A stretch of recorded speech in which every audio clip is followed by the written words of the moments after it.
The Mary Jones Show is on. AM 1360, 610, 1240, and 1470. The Talk of Connecticut.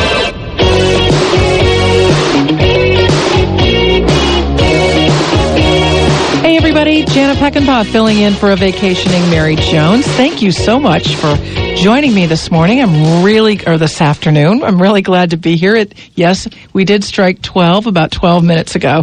So it's me, it's not you. Happy afternoon. And it's supposed to be a fabulous afternoon, but stay in with me for a little while. Keep me on the radio for a little while because we have some great guests this morning. Our first one is Christy Demetrakis. And Christy is the president and founder of a company named The Empowered Speaker. She's also the author of a book called Faith to Conquer Fear, Inspiration to Achieve Your Dreams. She's joining me now. Hey, Christy, thanks for being on. Hi, Janet. Thanks for having me. Oh, you're welcome. First of all, I was really interested reading about your book, and I've got to ask you, so what's your background? Because I can't imagine that you haven't gone through some of this stuff yourself in order to get here, right? Am I right? It takes a little experience and testimonial to write a book. It does. It does. Write a good one, anyway. Yep. So my background is I started this company in 2007, but prior to that, I have about 18 years of experience in corporate America. So I've worked for some of the top companies in sales. Yeah, I saw when I started this business, it was that leap of faith. And so Faith to Conquer Fear really was written to inspire people and help people to overcome one of the things that really plagued me the most, which is fear. Now you use the word faith. So is that that's a pretty spiritual word. Does that have part of this or no? The book is pretty spiritually based because that's my background, right? So I'm bringing myself to the book. I am very spiritual. I'm a Christian, but people have faith in a lot of different things. Okay, and I think we have faith in a lot of different things because we are not perfect enough in and of ourselves, to just know that we can go out and do everything. So you have to have faith in something. Yep. And people have faith in different things. Now, so you said you had fear, and your fear was exactly what? Did you have a specific fear? I had two fears. I am talented, Janet. I am talented. All right. So my biggest fears are actually fear of success and fear of failure. Which, if you think about it, polar opposites, right? But I hear you. I know where you're coming from. Go ahead. Exactly. And don't you think that's because we all get knocked down? I mean, we're going down our path to our success, right? And we're creating that success, but then, inevitably there are stumbling blocks. There are, and I will tell you the biggest challenge for me, which is I think something that a lot of aspiring entrepreneurs are faced with, especially if they work for companies and they're trying to do their passion on the side, is you have that fear. You want your passion to grow because, again, that's what you're passionate about. That's what you really want to do. But at the same time, you need to maintain what's paying the bills over on the left side. You bet. And so there's that fear of, number one, not failing at what's paying the bills while you're pursuing your passion. Sounds like the complete situation I'm in right now, and a lot of other people are too. But it's really, it's great to be an entrepreneur. I have a young son who just graduated from college in May, and he's creating his own job as an entrepreneur instead of going out and looking for work in this bad economy. And I think I love to encourage young people to do that because those traditional jobs aren't out there the way they used to be, especially when we first get out of college. And I'll tell you, go ahead. I'm sorry. Oh, no, please. Our young people, I think, have such an advantage because they are a lot more willing to take risks, I think, than we were. I mean, I grew up in a generation where, you came out of school and you got a job and that's where you stayed. Right. And I think it's so refreshing to see them come out and immediately know that I want to be an entrepreneur and go do that. I wish I had done that because I knew what my passion was then. I wish I had done that. Well, it's so funny because I came from a background of all entrepreneurs on both sides of my family. And my father said to me, "You're going to work for somebody else? You're crazy." You've been brought up in an atmosphere where you've made, I've made my own hours and, done really well with the family. But I did. I because I had that different, I wanted to go into journalism and go that route. So right. I did have a different path to go, but now after 30 years of that, I find myself having my own business. And how do you do that? How do you do that balance of, I assume you were working a normal job and trying to write and start your business on the side? It's really hard, especially when you're a business of one, isn't it? Yes, and it is very difficult, and that is the number one question I'm asked. And I will tell you, I always tell people, you find time for the things you want to make time for. For the things that are important to you, you find the time. And because my business is important to me, I spend my days don't end at 5 o'clock or they don't end at 6 o'clock. They end when I go to bed. Because I leave my day job and go do my night job. Yep. You really said the operative word to me, Christy, when you said passion. So you really did have a passion to get out whatever was in you in that book. Absolutely. Absolutely. And I'm passionate. And that's the difference. I'm passionate about, the business that I do, which is public speaking and coaching people to become more confident and dynamic speakers. I'm very passionate about that piece. I'm also passionate about people walking in their purpose. And sometimes that is starting their own business, because that's a very scary thing, as you and I both know. Sometimes it's going back to school. It could be writing their own book. Whatever that thing is they feel like they've been called to do, and they wake up every morning thinking about it, they daydream about it, that's what you're supposed to be doing. It doesn't mean you have to give up everything else to do it right away, but that's what you're called to do, and that's what I'm passionate about, and that's what comes through. So listen to your dreams. Absolutely. Absolutely. I like that. So we all have that maybe recording in our mind that if things keep coming up and we keep thinking about them, that there's a reason for that. There's a reason. There's a reason. There's a calling on you to do a certain thing. And I feel like, I used to have phone conversations with my mom every day before I wrote this book and before I started this business. And I used to say, Mom, I just don't want to turn 60 or 70 or whatever the age is and realize I never tried to do this.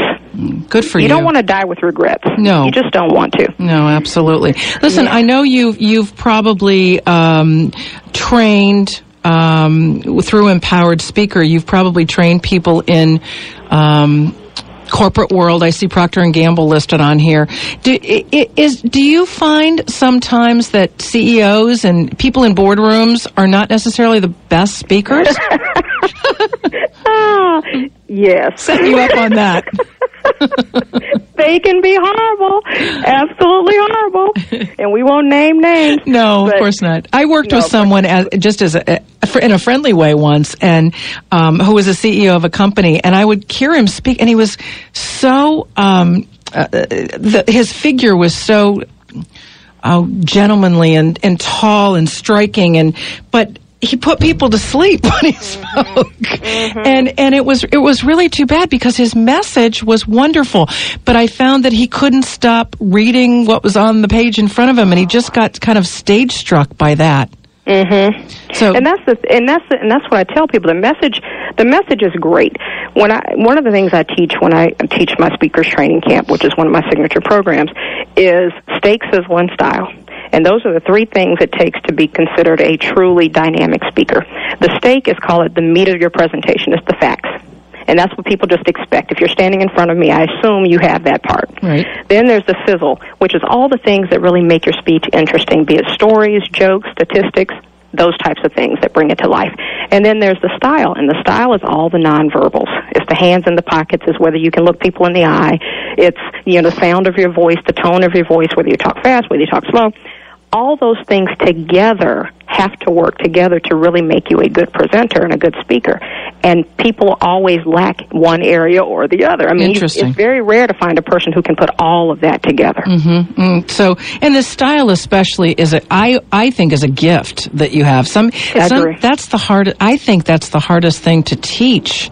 And it is often, it's almost like giving somebody a personality. If they're not bubbly or, exciting, you can't really give somebody that. So how do you give them tips like where to look in the audience and to look in the audience to make sure and kind of look up and things like that? Yeah, and those, for the people who don't have it, which is most of us, that's why you have to train those specific techniques. So yes, one of the things I teach is I do an exercise on eye contact. and we literally have the audience hold up index cards with an eye, literally a little eyeball on it.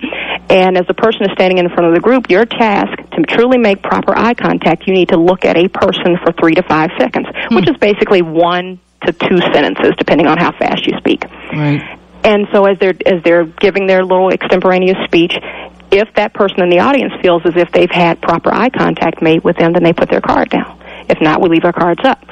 And so that's just a little technique to kind of train the presenter to say, am I really giving quality eye contact to a person? And that's just one of many exercises you can do to work on those types of things. The other thing I teach people, one of the style things is pacing. You have a lot of people who pace when they're talking. And so I teach the diamond technique, which is literally think about a baseball diamond.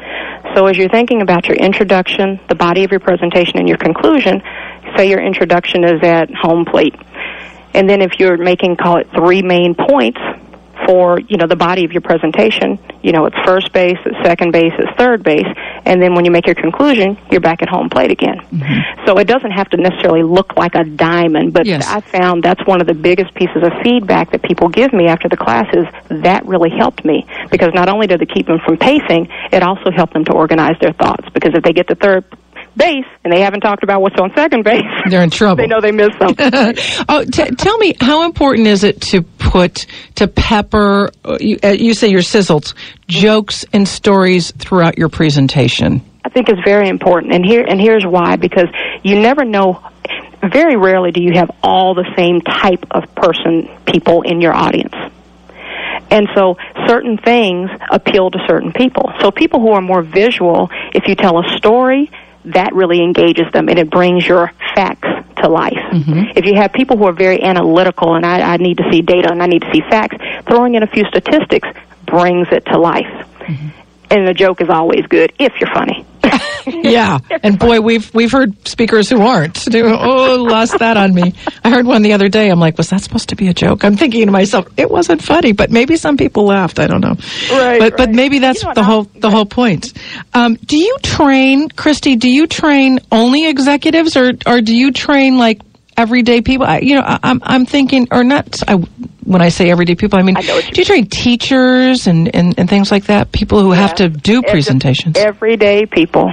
Yep. Everyday people. Because, think about it. How many of us are over our PTA, or, they teach Bible study, or teach Sunday school, or you work in corporate America and we're giving presentations constantly. Right. Everybody has to present. You cannot get around it. And in order for you to truly have a good message, you can have a great message and deliver it the wrong way and nobody even get it. I know. So that's important. Yeah, I think the greatest course I took in college was a public speaking course. I think it helped me more than anything. And I encourage people, to do that, to find people like you. I just want to mention your website before I forget. It's empoweredspeaker.com. And I would imagine, I know you're also on YouTube. I would imagine there are ways to find out more about your book at that website too, right, Christy? Absolutely.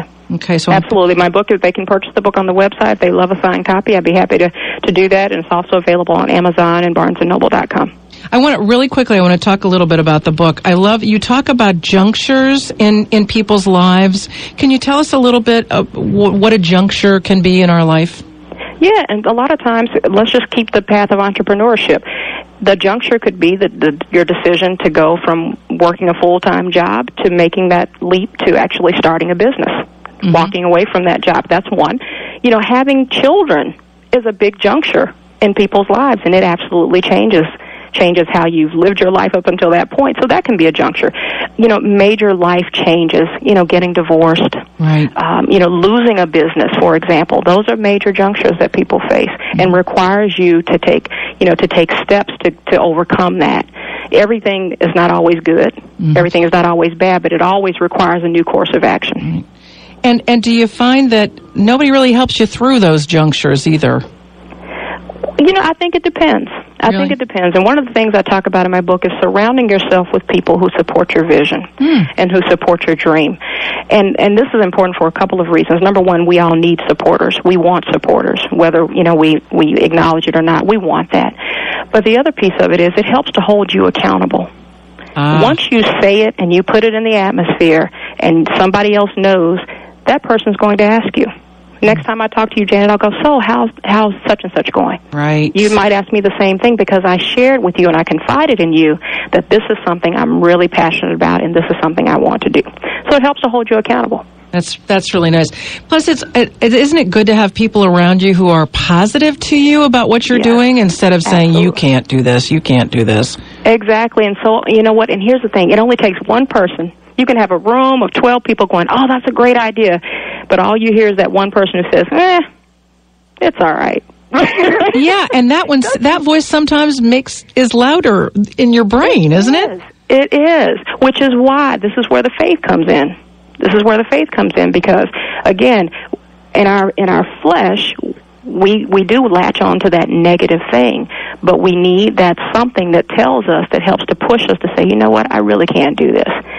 It may not be in the way that my mind has it. Maybe I'll need to tweak this or do a little bit, differently because that negative voice may have had some valid points, just enough to keep you on track, but it doesn't mean stop. Yeah. Very good. Christy, it's been delightful talking to you this afternoon. Thank you so much for joining us on the Talk of Connecticut. Thank you. And again, Christy Demetrakis, your website is empoweredspeaker.com. And again, thanks so much for being with us. Thank you so much.